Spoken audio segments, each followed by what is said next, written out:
Hi, I'm Kevin Eikenberry, and I'm here to help you reach your potential as a leader and a human being. Welcome to Remarkable TV and the Remarkable Leadership Podcast. Today, I'm asking you a question. What do you wear to work? Are you ready? Let's get started. As long as I've been around, which is a long time, there's been a conversation about dressing for work. When I first started working for Chevron, many years ago, I was handed a copy of Dress for Success.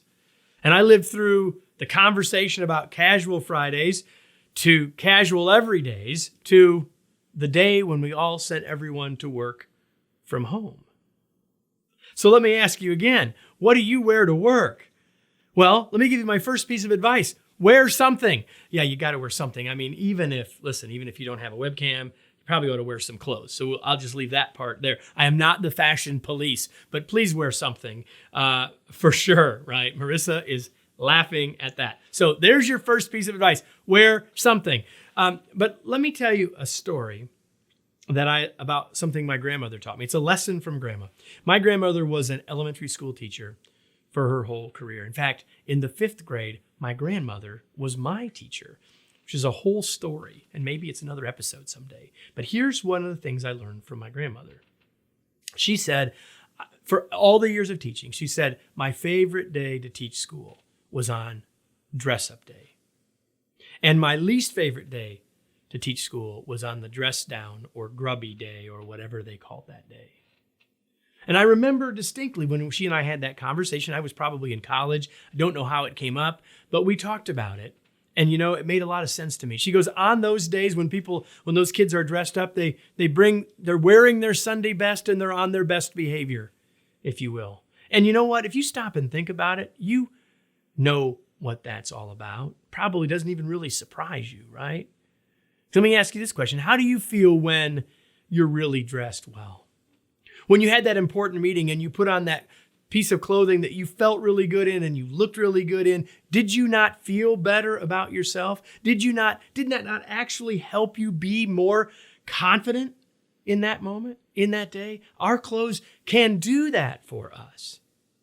And how do you feel when you're lounging in your pajamas? Like, there's nothing wrong with lounging in your pajamas, but you're feeling like lounging. I'm just saying, right? So I mentioned the idea of dressing for success. And I read that book all those years ago, and it talked about what kind of tie and what kind of shirt and all of those very specific things. There was a version for men and a version for women. And it was all about making a better impression and about what are the things that would give you the right fashion sense, not to be at the height of fashion, but to be successful in the workplace. And so many of those things may be gone by the wayside, and we need to talk about rep ties, and we don't need to talk about pink shirts or any of that stuff. But I do believe that we can still think about dress as a differentiator. Yeah, right? Like if you were I've had many people say, well, I don't want to go on video today in all sorts of sessions, not just with my team, but in general. Well, I don't want to go on video today because I'm not really dressed for that. Well, dress as a differentiator. Maybe it's okay to wear your AC/DC t-shirt, but is that going to set you apart in a positive way with others? Remember, when you dress differently, you feel differently. And so maybe there's a differentiation not only for how others see you, but how you see yourself. You see, when we first went home to work, we said, man, we can wear anything we want. And we even might have said, hey, it's okay. You can wear whatever you want. But the question isn't, can we? The question is, should we? And so, can you or should you? Can you wear anything? Yes, please wear clothes. Can you wear anything? Sure. Should you? I'd urge you to rethink that question. I said a whole video about this can you versus should you question, and you can see a link to that here.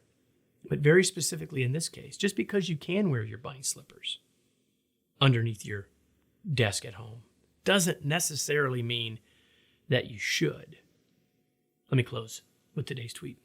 Your choice of what to wear to work, even when at home, may have more implications than you realize for yourself and how you are perceived by others.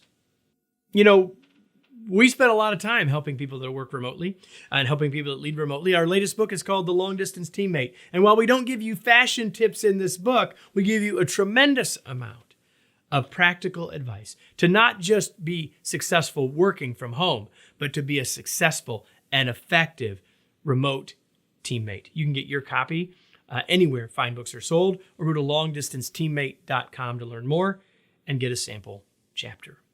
And I'll be back here next week with another episode of Remarkable TV and the Remarkable Leadership Podcast. We'll see you then.